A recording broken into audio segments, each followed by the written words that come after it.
चुनावी राज्य राजस्थान के पाली में सोमवार को एक जनसभा को संबोधित करते हुए प्रधानमंत्री नरेंद्र मोदी ने कांग्रेस और मुख्यमंत्री अशोक गहलोत पर जमकर निशाना साधा। पीएम मोदी ने कहा कि कांग्रेस ने राजस्थान को महिलाओं के खिलाफ अपराध में नंबर 1 बना दिया है। यहां के मुख्यमंत्री अशोक गहलोत कहते हैं कि राज्य की महिलाएं और बेटियां पुलिस थाने में जाकर अपने ऊपर हुए अत्याचार की जो शिकायत दर्ज करवाती हैं वो फर्जी शिकायत है। पीएम ने पूछा कि क्या कोई मां बहन फर्जी शिकायत दर्ज करा सकती हैं। प्रधानमंत्री मोदी ने कहा कि जब से महिलाओं को आरक्षण देने वाला कानून नारी शक्ति वंदन अधिनियम पारित हुआ है, तब से इन्होंने महिलाओं के खिलाफ अभियान छेड़ दिया है। पीएम मोदी ने कहा कि घमंडिया INDIA गठबंधन पर सनातन धर्म को खत्म करने की कोशिश का भी आरोप लगाया। पीएम मोदी ने कहा कि कांग्रेस और उसके साथी INDIA गठबंधन सनातन को खत्म करने का ऐलान कर रहे हैं। सनातन को खत्म करने का मतलब है राजस्थान की संस्कृति को खत्म करना। क्या आप ये करने देंगे? प्रधानमंत्री ने कहा कि सनातन को लेकर इन्होंने कांग्रेस और विपक्षी नेता क्या क्या कहा है ये पूरे देश ने देखा है। नरेंद्र मोदी ने कहा कि हम सबको पता है कि जालौर जिले के कानेवाड़ा में हनुमान जी के प्राचीन मंदिर में पीढ़ियों से दलित समाज के ही पुजारी हैं और पूजा करते हैं। ऐसी प्रेरणादायी भूमि पर कांग्रेस के संरक्षण में दलितों को निशाना बनाया जा रहा है। पीएम मोदी ने कहा कि दलितों के खिलाफ अत्याचार करने वालों को देखकर कांग्रेस आंखों पर पट्टी बांध लेती है। राजस्थान में भी 5 साल तक दलित परिवारों के साथ हुए अत्याचार पर कांग्रेस ने यही किया है। पीएम मोदी ने कहा कि कांग्रेस ने राजस्थान को दंगों में झोंक दिया। दंगों और आतंकी मानसिकता वालों के हौसले बुलंद हो गए। आइए सुनते हैं प्रधानमंत्री जी का भाषण। भारत माता की आवाज गुजरात तक पहुंचनी चाहिए।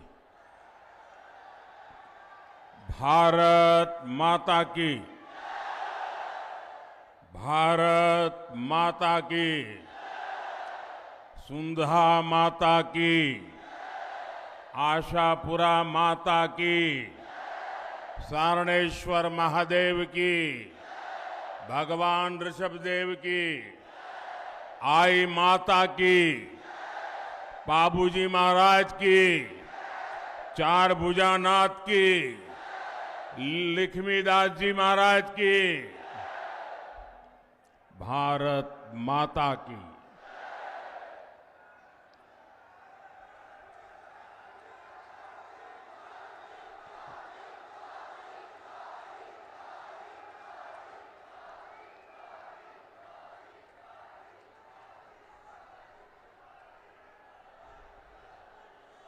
अठारह की क्रांति के समय अंग्रेजों से लोहा लेने वाले योद्धा कुशाल सिंह जी की धरती पर मैं आप सभी का और पूरे राजस्थान को आदरपूर्वक नमन करता हूं, अभिनंदन करता हूं। मैं मेरी बात शुरू करने से पहले आज आपका मैं विशेष रूप से धन्यवाद करना चाहता हूं। देखिए, ये हमारे ओम जी, हम ऐसे लोग हैं जो सालों से संगठन का काम करते थे। कंधे पर थैला लटका के बसों में जाना, पार्टी का काम करना और चुनाव प्रबंधन भी देखते थे। लेकिन कभी चुनाव में कोई हमें कहे कि आपको सभा मिलेगी, बड़े से बड़े नेता की मिलेगी, तो भी हम कहते हैं कि साहब हम तो सभा तो करेंगे, लेकिन सुबह 11 बजे मत दो, देना है तो 2 बजे, 3 बजे, 4 बजे दे दो। 11 बजे संगठन का काम करते समय भी मैं भी, अरे भाई बड़ा मुश्किल हो जाता है, सुबह लोग निकलते नहीं है। लेकिन मैं देख रहा हूं ये पाली की ताकत, पाली के लोगों का प्यार, पाली के कार्यकर्ताओं की मेहनत। सुबह सुबह इतनी बड़ी जनता जनार्दन, एक प्रकार से जनसागर मैं देख रहा हूं।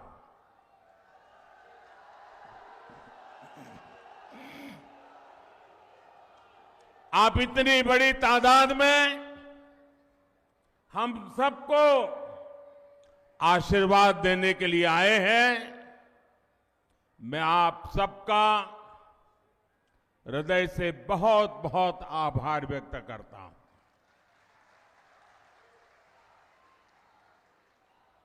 मैं जो पीछे मैं देख रहा हूं, जितने लोग पंडाल में हैं उससे ज्यादा लोग धूप में तप रहे हैं। आपको जो असुविधा हुई है, हमारी ये जो व्यवस्था छोटी पड़ गई है, और आपकी असुविधा के लिए भाजपा के कार्यकर्ता के नाते मैं सबसे पहले आप सबकी क्षमा मांगता हूं।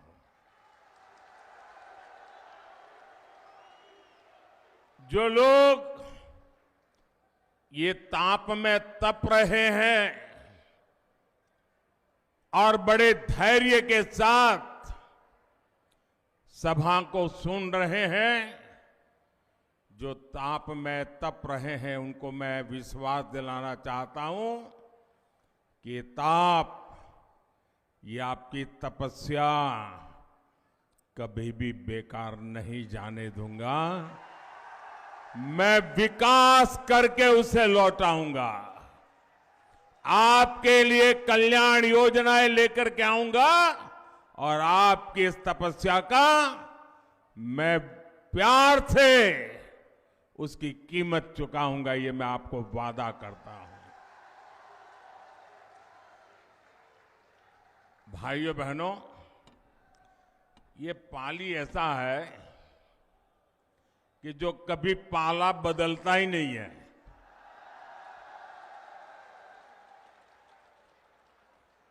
और पाली की दूसरी भी ताकत है। पाली वालों को मालूम नहीं है कि नहीं है, मुझे मालूम नहीं। हिंदुस्तान में कहीं भी जाइए और खास करके मेरे गुजरात में जाके देखिए, कोई जिला ऐसा नहीं मिलेगा जो पाली वाला वहां भाजपा का झंडा लेके खड़ा न हो। आप तमिलनाडु में जाके किसी को पूछोगे तो बोले पाली का हूं। वो यहां तो पाला बदलता नहीं है, लेकिन जहां जाता है वहां नई पारी भी खेल लेता है। ये ताकत है पाली की। और मेरे गुजरात में तो पाली और सिरोही से जो हवा आती है, वो गुजरात को भी ताकत देती रहती है।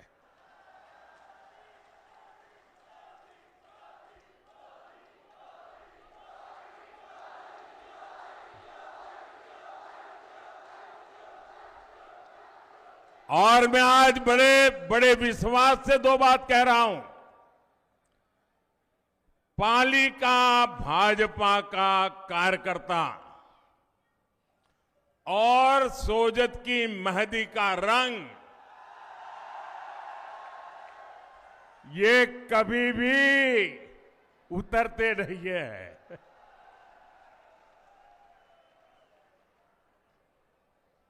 पाली के मेरे भाइयों बहनों, वाकई आज आपने दिल खुश कर दिया। मैं माताओं बहनों को विशेष प्रणाम करता हूं। माताओं बहनों को विशेष प्रणाम करता हूं क्योंकि राजस्थान में आमतौर पर माताएं बहनें इस प्रकार से बाहर कभी आती नहीं है। आज इतनी बड़ी तादाद में आई है। इतना ही नहीं, जब खाना पकाने का वक्त है तब वो राजस्थान का भविष्य बनाने के लिए आई हैं। और इसलिए खाना पकाना छोड़ करके राजस्थान का भाग्य बनाना, ये जब मेरी राजस्थान की माताएं बहनें करती है ना, तो राजस्थान का भविष्य उज्जवल है, ये निश्चित हो जाता है। माताओं बहनों को मेरा कोटि कोटि नमन। साथियों, मैं पिछले कुछ दिनों से राजस्थान में जहां जहां गया हूं, राजस्थान के लोगों को जहां जहां मिला हूं, एक स्वर से एक ही आवाज सुनाई दे रही है। हर कोई कह रहा है, जन जन की है यही पुकार, जन जन की है यही पुकार, जन जन की है यही पुकार। मेरे परिवारजनों, आज पूरा देश विकसित होने के लक्ष्य के लिए दिन रात मेहनत कर रहा है। भारत 21वीं सदी में जिस ऊंचाई पर होगा, उसमें राजस्थान की भूमिका बहुत बड़ी होगी, अवश्य होगी। और इसलिए राजस्थान में ऐसी सरकार जरूरी है जो राजस्थान के विकास को सर्वोच्च प्राथमिकता दे। दुर्भाग्य से पिछले 5 साल राजस्थान में जो कांग्रेस सरकार रही, उसने अपने लोगों को विकास में और पीछे धकेल दिया। यहां की कांग्रेस सरकार के लिए भ्रष्टाचार से बड़ा कुछ भी नहीं है। यहां की कांग्रेस के लिए परिवारवाद ही सब कुछ है। यहां की कांग्रेस सरकार तुष्टीकरण के अलावा कुछ नहीं सोचती। तुष्टीकरण की राजनीति का असर क्या होता है, इसको राजस्थान ने बीते 5 वर्षों में झेला है। कांग्रेस ने राजस्थान को दंगों में झोंक दिया। दंगों और आतंक की मानसिकता रखने वालों के हौसले बुलंद हो गए। सौहार्द की इस धरा पर ऐसी ऐसी घटनाएं हुई जिनके बारे में कभी कल्पना भी हम नहीं कर सकते थे। ऐसी विकृत मानसिकता वाली कांग्रेस को अच्छे से सबक सिखाना जरूरी है। सिखाओगे? सिर्फ पाली में ही सिखाओगे कि औरों को भी बताओगे? मेरे परिवारजनों, कांग्रेस और उसके घमंडिया गठबंधन की ये पहली हरकत नहीं है। सनातन को लेकर इन्होंने क्या क्या कहा है, ये पूरे देश ने देखा है। मेरी माताएं बहनों ने तो बहुत आक्रोश व्यक्त किया है। कांग्रेस और उसके साथी सनातन को खत्म करने का ऐलान कर रहे हैं। और सनातन को खत्म करने का मतलब है राजस्थान की संस्कृति को खत्म करना। क्या ये करने देंगे आप? ये करने देंगे? ये कांग्रेस के कारनामे चलने देंगे? एक घमंडिया गठबंधन के करतूत मान्य करेंगे? साथियों, हम सब तो भली भांति जानते हैं, यहां जालोर जिले में कानीवाड़ा में हनुमान जी का प्राचीन मंदिर है। उस हनुमान जी के प्राचीन मंदिर में पीढ़ियों से दलित समाज के ही पुजारी होते हैं, भगवान की पूजा करते हैं और सब लोग जाकर के वहां आशीर्वाद लेते हैं, प्रसाद आरोग्य करते हैं। ऐसी प्रेरणादायी भूमि पर कांग्रेस के संरक्षण में दलितों को निशाना बनाया जा रहा है। आप देखिए, महिलाओं और दलितों को लेकर ये कैसी कैसी भाषा का उपयोग कर रहे हैं। कुछ दिन पहले ही बिहार में घमंडिया गठबंधन के एक नेता,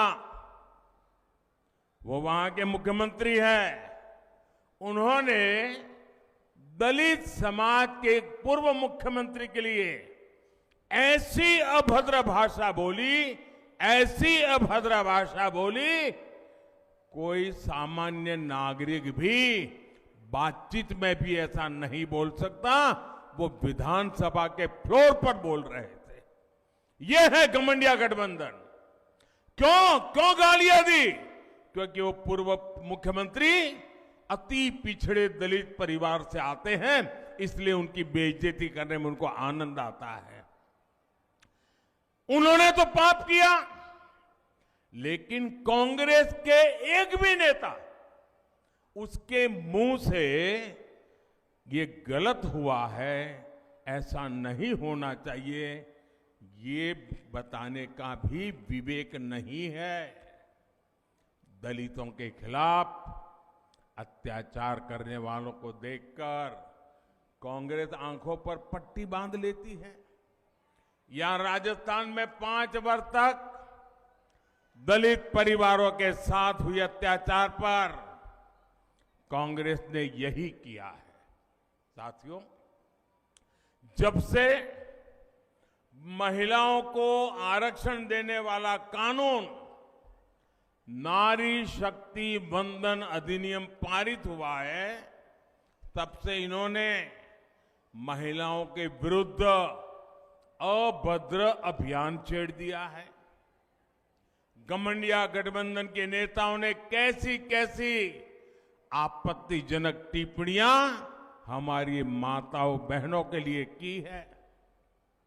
बिहार के मुख्यमंत्री ने तो विधानसभाओं में महिलाओं के प्रति घोर अपमानजनक शब्दों का प्रयोग किया है।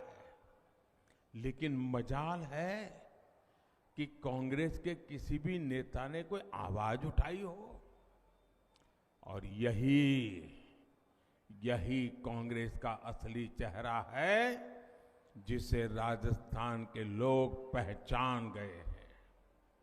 साथियों, महिला विरोधी कांग्रेस कभी महिलाओं का कल्याण नहीं कर सकती, कभी महिलाओं की सुरक्षा नहीं कर सकती।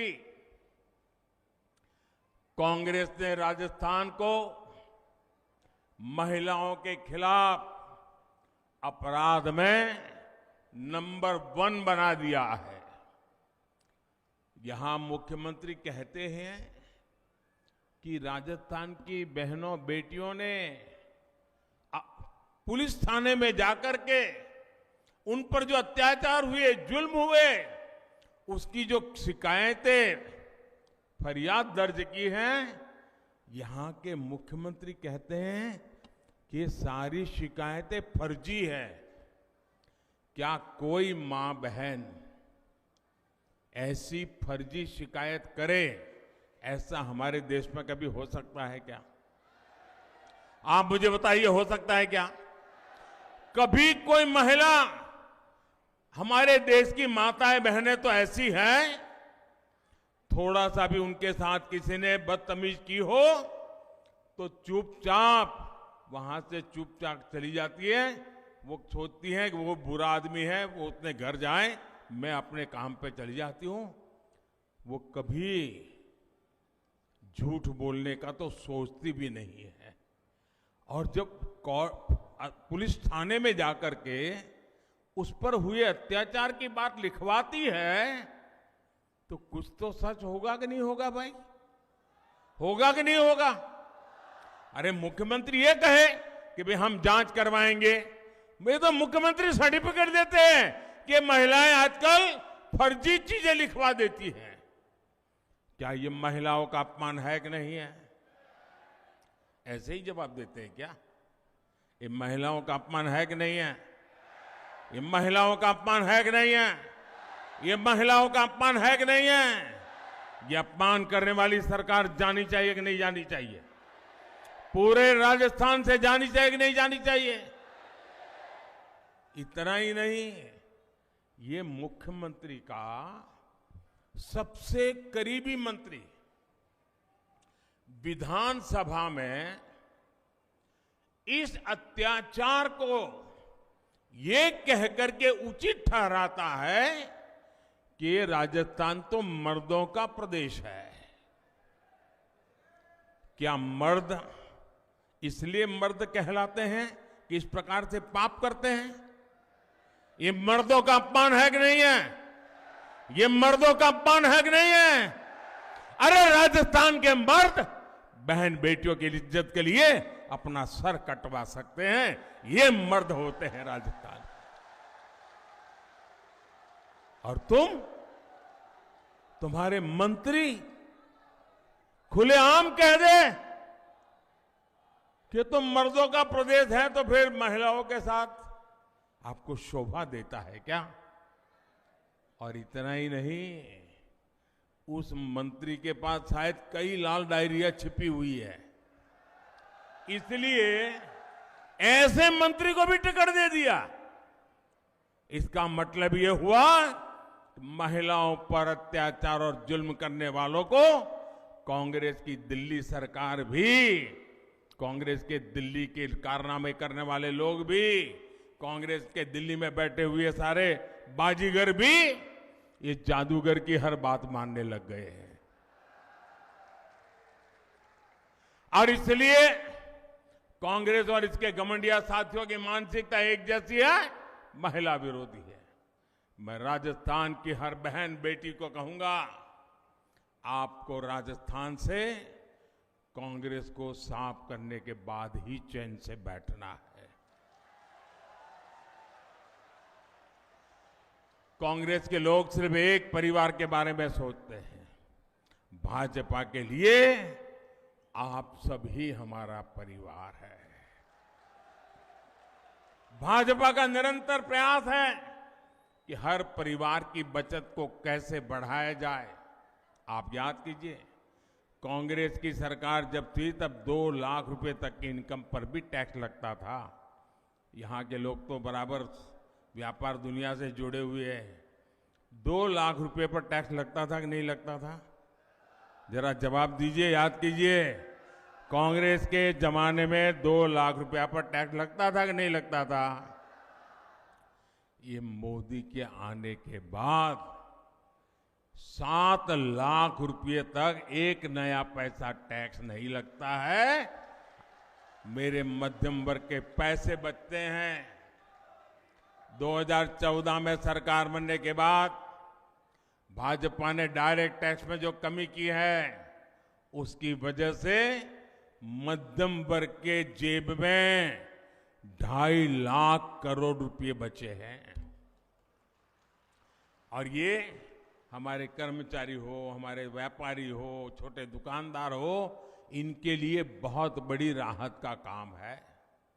साथियों, ये केंद्र की भाजपा की सरकार की नीतियां हैं, जिसकी वजह से आज आपके मोबाइल का बिल भी कम आ रहा है। कभी आपको मालूम है पहले मोबाइल का कितना बिल देते थे आप? सब भूल गए। अब ये भूल जाओगे तो कैसे चलेगा भाई? जरा पुराना हिसाब किताब निकाल दीजिए।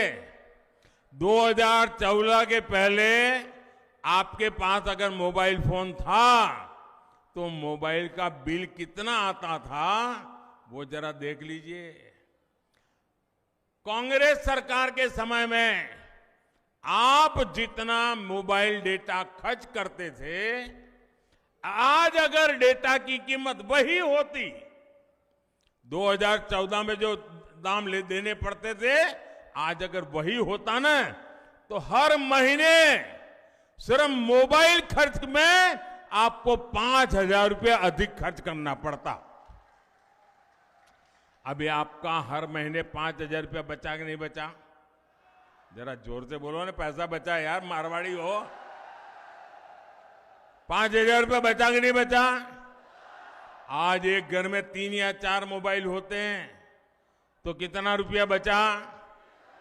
कितना रुपया बचा? ये मोदी का काम करने का तरीका है। अनेक परिवार है। अब आप देखिए कि मध्यम वर्ग का परिवार हो, कोई गरीबी से लड़कर के बाहर आया हुआ नया नया मध्यम वर्ग में आया है, लेकिन परिवार में बुजुर्ग माँ बाप हो और मान लीजिए एक डायबिटीज जैसी बीमारी आ गई, तो उसको हर महीने जो दवाई लेनी पड़ती है ना, 1000-2000 रुपया का अतिरिक्त खर्चा हो जाता है। होता है कि नहीं होता है? लेकिन हमने स्थान स्थान पर प्रधानमंत्री जन औषधि केंद्र खोले। 80% डिस्काउंट। कितना? जरा बोलिए ना भैया। 80% डिस्काउंट। कितना? 80% डिस्काउंट। ये माताओं बहनों को पूछना डिस्काउंट क्या होता है। दिवाली में साड़ी की दुकान पे जाएं और कोई बड़ा बोर्ड लगा दे कि 10% डिस्काउंट, वो साड़ी कहां वहां खरीदने जाती हैं, क्योंकि डिस्काउंट हमारे देश में बहुत चलता है। लेकिन कोई 10%, 20% से ज्यादा डिस्काउंट देता नहीं है। ये आपका बेटा दवाइयों में 80% डिस्काउंट, ताकि मध्यम वर्ग के परिवार में डायबिटीज की दवाई लानी पड़े तो जो दवाई उसको 2000 रुपये में लानी पड़ती थी, वो उसको 10%, 20% में मिल जाती है भाई। उसका 80% पैसा बच जाता है। मेरे परिवारजनों, कोरोना का ही संकट काल में दुनिया का सबसे बड़ा मुफ्त राशन देने का अभियान हमने शुरू किया। आप जानते हैं कितनी भयंकर बीमारी आई थी, मौत मंडरा रहा था। दुनिया भर में अस्पतालों से खबरें, मतलब डेड बॉडी के ढेर दिखाई देते थे। पूरे देश चारों तरफ मौत का आतंक छाया हुआ था कि नहीं था? कोविड ने डरा दिया था कि नहीं डरा दिया था? कब घर में मौत आकर के दरवाजे पर खटखटाएगी, डर लगता था कि नहीं लगता था? बेटा भी मां की सेवा के लिए उसके कमरे में नहीं जा पाता था, मां भी बेटे की सेवा नहीं कर पाती थी। हर किसी को लगता था कहीं कोरोना हो जाए। और उस समय बाहर भी सारा काम बंद हो गया था, लोग भी अपने अपने घर वापस चले आए थे। तब ये आपका बेटा सोता नहीं था। ये आपका बेटा दिन रात जागता था। और तब मैंने तय किया था, कुछ भी हो जाए, कुछ भी हो जाए, कितनी ही मुसीबत क्यों ना आए, खजाना खाली क्यों ना हो जाए, लेकिन किसी भी घर का चूल्हा बुझने नहीं दूंगा। किसी गरीब मां को आंसू बहाने के लिए मजबूर नहीं होना पड़ेगा। कोई बेटा भूख से नहीं सोएगा। मुझे बताइए, हम तो राजस्थान के लोग हैं, पानी की एक प्याऊ भी कर देना तो भी लोग कहते हैं पुण्य का काम किया। कहते कि नहीं कहते? आज भी लाखा वणजारा को याद करते हैं कि नहीं करते हैं? और किसी को थाली भर दें, संकट के समय भी उसको मुफ्त में खाना मिल जाए तो आशीर्वाद देता है कि नहीं देता है? आशीर्वाद देता है कि नहीं देता है? पुण्य मिलता है कि नहीं मिलता है? ये काम पुण्य का किया है कि नहीं किया है? ये पुण्य किसको मिलता है? ये पुण्य किसको मिलता है? ये पुण्य किसको मिलता है? ये पुण्य किसको मिलता है? यही तो गलती हो जाती है। ये पुण्य मोदी को नहीं मिलता है। ये पुण्य आपको मिलता है, क्योंकि आपने एक वोट देकर के मोदी को बिठाया है। ये वोट देने का पुण्य आपने किया है, इसलिए पुण्य आप कमा रहे हैं। ये पुण्य जो जमा हो रहा है ना आपका, वो एक वोट की ताकत है जिसके कारण पुण्य जमा हो रहा है। आज दिसंबर महीने में योजना पूरी होने वाली थी, लेकिन ये पुण्य का काम है, पवित्र काम है। हर किसी की थाली में रोटी पहुंचाने का काम है। और इसलिए इस बाप के बेटे ने संकल्प किया है, निर्णय किया है, मन बना लिया है कि दिसंबर में ये योजना पूरी नहीं होने दूंगा, उसे 5 साल और आगे बढ़ाऊंगा।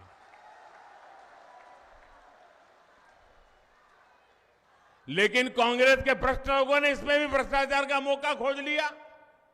मेरे परिवारजनों, राजस्थान सरकार की लूट का एक और उदाहरण पेट्रोल की कीमत है।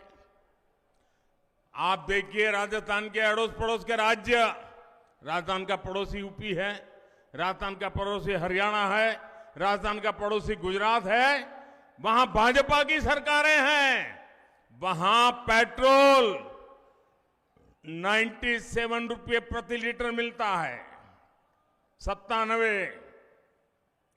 लेकिन कांग्रेस की राजस्थान सरकार गुजरात, उत्तर प्रदेश, हरियाणा से 12-13 रुपया पेट्रोल एक एक लीटर का ज्यादा लेती है, महंगा पेट्रोल बेचती है और कट की कंपनी चलाती है। और इसके कारण राजस्थान में लगातार कीमतें बढ़ रही है।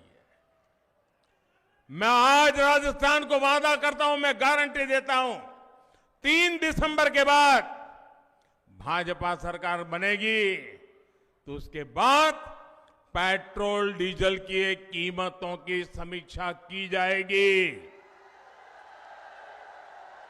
इससे गरीब और मिडिल क्लास परिवारों को बहुत राहत मिलेगी।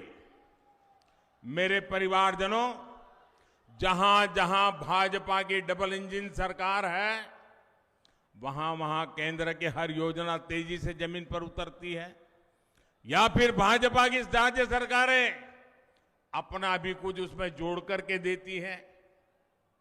जहां जहां भाजपा सरकारें हैं, वहां पीएम किसान सम्मान निधि के 6,000 रुपये के साथ भाजपा की राज्य सरकार भी अपनी तरफ से 6,000 किसानों को और जोड़ करके देती है।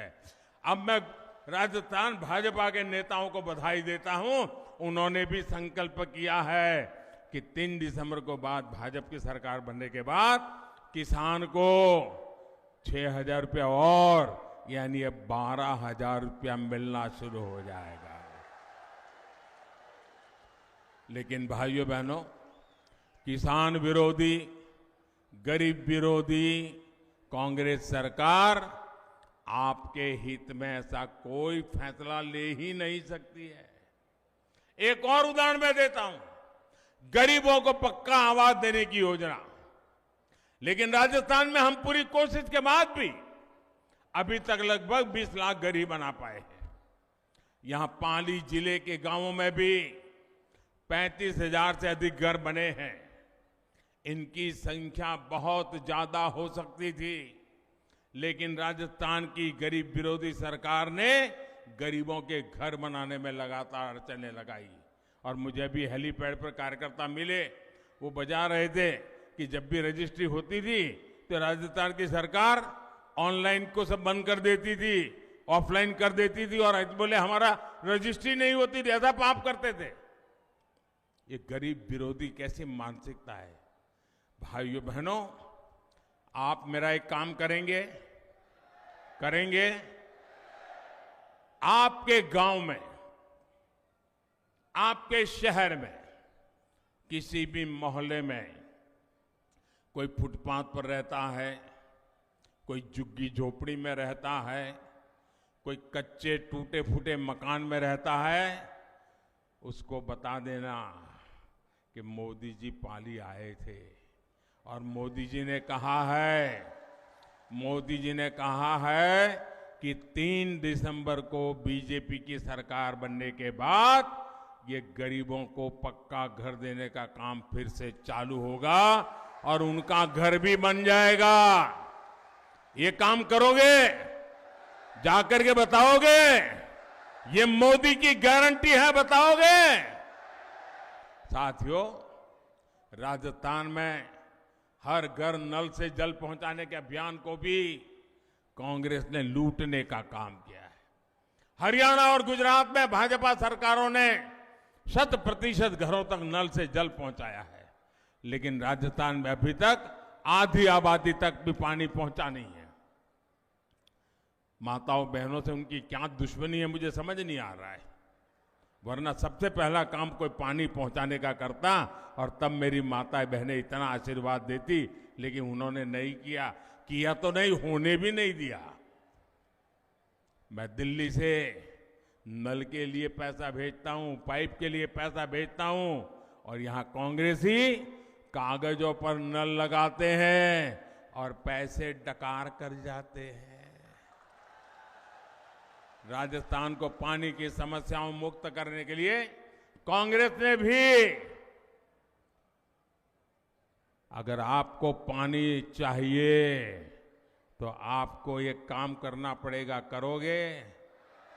अगर आपको पानी चाहिए तो कांग्रेस से मुक्ति पानी होगी। मेरे परिवारजनों, मैंने सुना है कि यहां खुद को जादूगर कहने वाले सीएम अपनी हार से इतना बौखला गए कि उन्होंने मीडिया को भी धमकाना शुरू कर दिया है। पता नहीं ये डरते कि नहीं डरते, मुझे मालूम नहीं, लेकिन धमकाना शुरू कर दिया है। लेकिन लोग बताते हैं कि लाल डायरी के पन्नों और गणपति प्लाजा के लॉकरों से निकलते माल की खबरों पर यहां अघोषित प्रतिबंध लग गया है। छप ही नहीं रहा है, टीवी पे नहीं आ रहा है।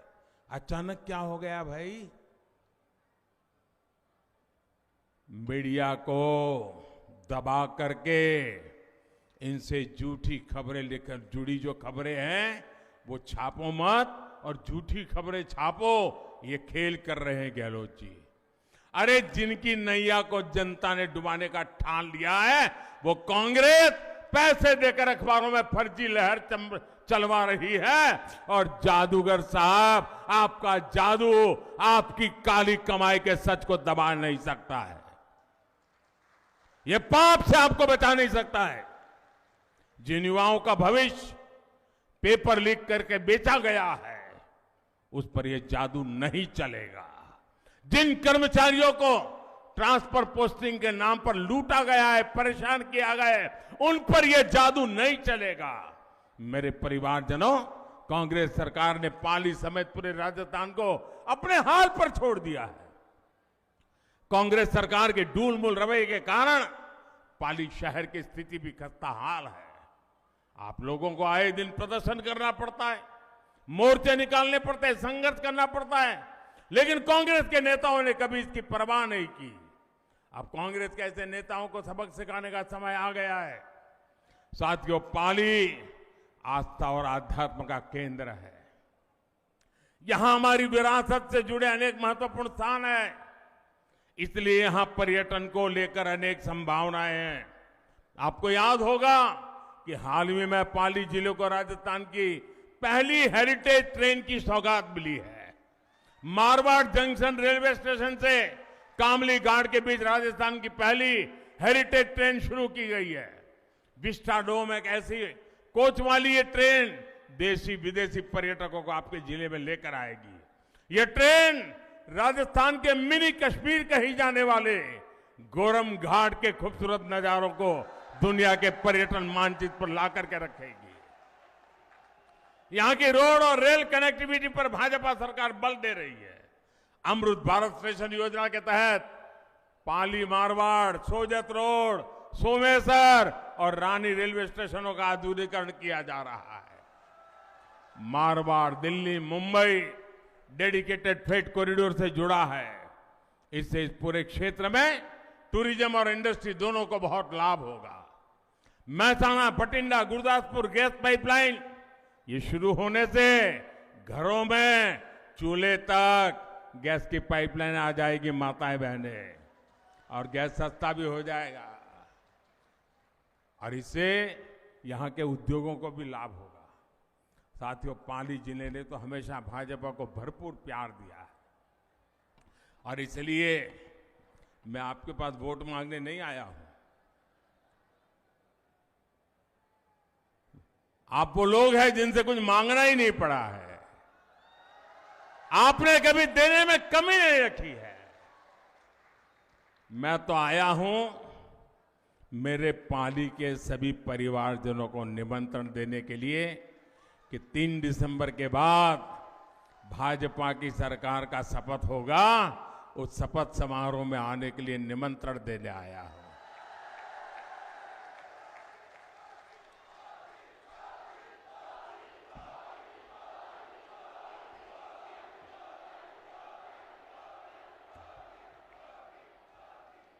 अच्छा, मैं एक संकल्प लूंगा और आपको दोहराना होगा।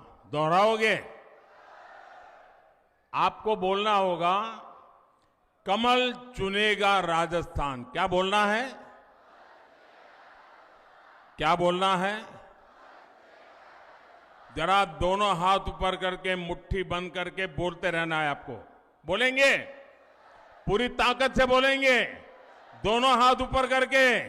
पीछे जो खड़े हैं वो भी। तो मैं शुरू करता हूं। बंद करो तुष्टीकरण की दुकान। बंद करो तुष्टीकरण की दुकान।